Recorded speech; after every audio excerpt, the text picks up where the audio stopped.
Selamat malam pemirsa Satelit TV dimanapun Anda berada. Masih bersama kami di Dialog Interaktif. Nah, elektronik data transfer atau EDC yang biasa digunakan dalam setiap transaksi di merchant atau toko dengan menggunakan kartu debit maupun kartu kredit kini akan menjadi lebih sedikit lagi, lebih efisien lagi karena adanya GPN. Secara detail nanti akan dijelaskan oleh Ibu Rina. Tapi sebelumnya kita saksikan dulu VT berikut ini.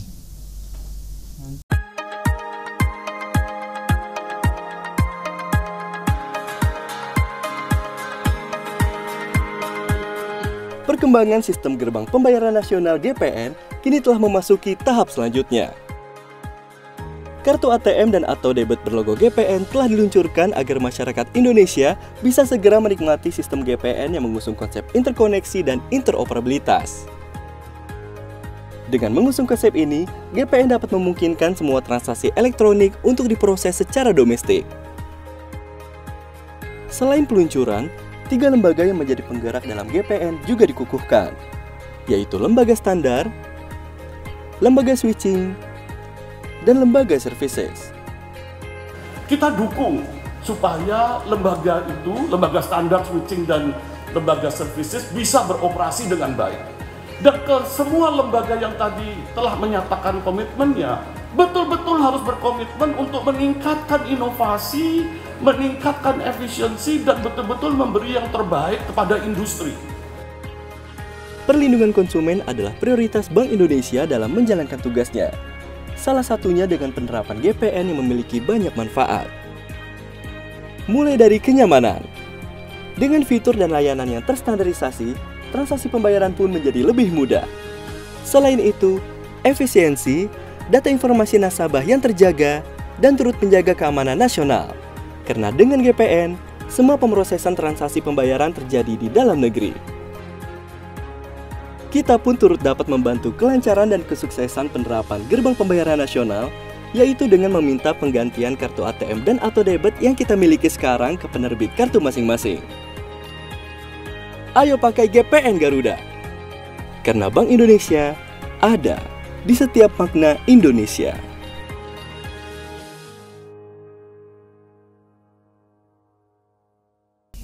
Baik pemirsa, nah iya Bu, tentang VT tadi pertama, kedua tentang edisi dan lain sebagainya ini Bu. Ini kan tadinya ada bermacam-macam nih Bu. Setiap satu merchant itu punya satu edisi dengan bank tertentu. Nah sekarang dengan adanya GPN ini, setiap edisi itu cuma satu nih Bu. Itu kalau misalnya bekerja sama dengan bank, nantinya teknisnya seperti apa sih Bu? Kayaknya kok ini langkah besar gitu Bu. Itu teknisnya seperti apa nanti Bu? Iya, pertama mungkin harus saya sampaikan bahwa GPN ini semua masih dalam proses juga ya, kita menuju yang lebih baik dan lebih oke lah gitu intinya ya. Jadi memang sekali lagi kesepakatan antar bank itu memang juga ada dan memang sudah dilakukan juga oleh perbankan. Jadi dalam prosesnya memang setiap bank juga sudah saling berkoordinasi, pun melalui Bank Indonesia juga kita sudah sama-sama juga menyepakati hal ini. Jadi intinya nanti memang kalau kita melihat GPN itu akan menjembatani lah istilahnya, menjadi jembatan dari setiap bank ini untuk menyatu di situ. Jadi makanya kita sebut kalau GPN itu kan ada interkoneksi maupun interoperabilitas gitu ya. Jadi kalau interkoneksi itu sistem setiap bank ini itu nanti bisa diakses lah istilahnya gitu, bisa dipakai juga oleh bank yang lain. Kemudian kalau interoperabilitas itu bahwa satu instrumen itu bisa dipakai juga oleh antar bank gitu, seperti nasabah setiap bank. Jadi kalau terkait dengan sistem, misalnya kita narik dari bank, saya nasabah bank A, kemudian saya narik di ATM bank B gitu misalnya, itu sekarang sudah bisa dilakukan. Kalau dulu kan memang terbatas gitu ya. Nah kemudian kalau untuk yang interoperabilitas itu berarti nanti instrumen saya, kartu saya itu bisa untuk digosek di edisi satu ini aja gitu, nggak harus berderet-deret edisi gitu, intinya seperti itu. Nah Bu, ini kan ada langkah efisiensi Bu, ya.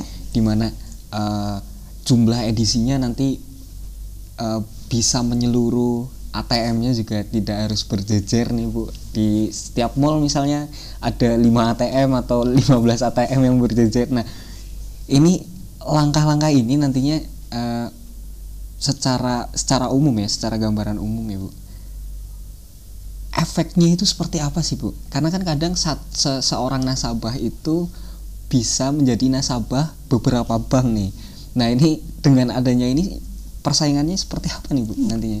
Nanti kita lihat bahwa mungkin kita lihat manfaatnya dulu, berarti kita ngomong manfaat nih ya, manfaat GPN.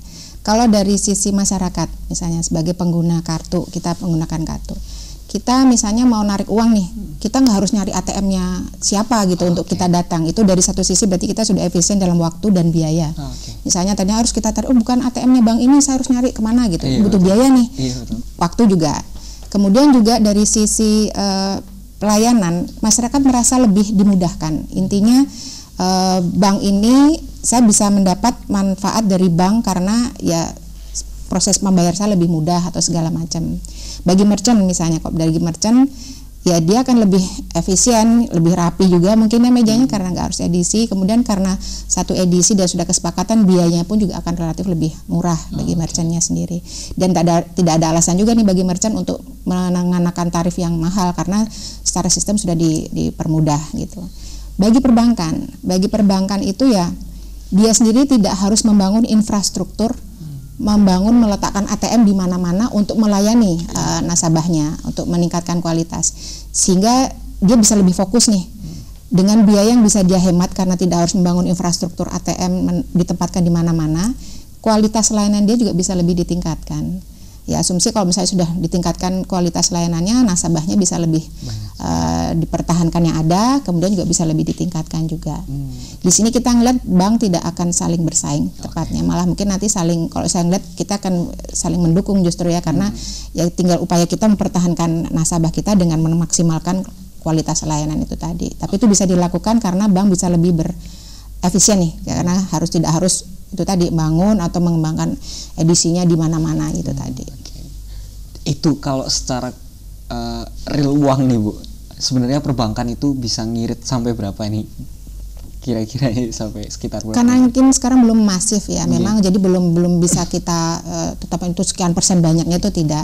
Tapi ada beberapa bank yang sudah menurunkan biaya administrasinya. Itu jadi kalau kita menggunakan kartu kan biasanya kita memang ada biaya administrasi ya dibebankan setahun. Nah, itu sudah berkurang, mungkin ya beragam sih antar bank gitu. Tapi sudah ada penurunan. Kemarin juga waktu kami ngobrol dengan teman-teman bank sudah kami sesuaikan juga intinya, walaupun mungkin ya tidak sebanyak yang diharapkan, tapi semuanya kan dalam proses gitu. Tapi ya nanti ke depan kami lihat juga jika semakin efisien pun bersaingnya nanti perbankan ini tidak hanya dari sisi peningkatan kualitas, tapi juga mungkin dari biaya transaksi mungkin yang lebih murah, yang itu menguntungkan bagi konsumen. Intinya seperti itu.